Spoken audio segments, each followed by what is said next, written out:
Alright guys, tinan nyo to. Hamburger slip-ons. So sa mga di pa nakakilala sa akin, mahilig talaga ako maghanap ng McDonald's merchandise. Siyempre gusto ko nga rin siyang suotin, di ba? Tsaka mapakita din sa inyo. Kaya ayan ako, may napulot na naman ako dito sa TikTok. By the way guys, ito pala yung lumang gamit ko, no? Medyo pangit na siya, tapos ang liit pa.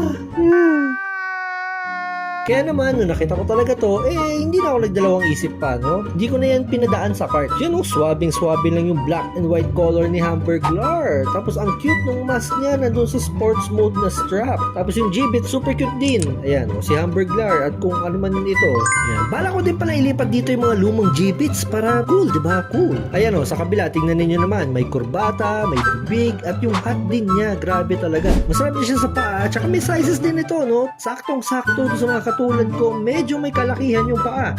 Iwan ko na lang yung link dyan sa gilid kung gusto niyo rin ito. Paparapa!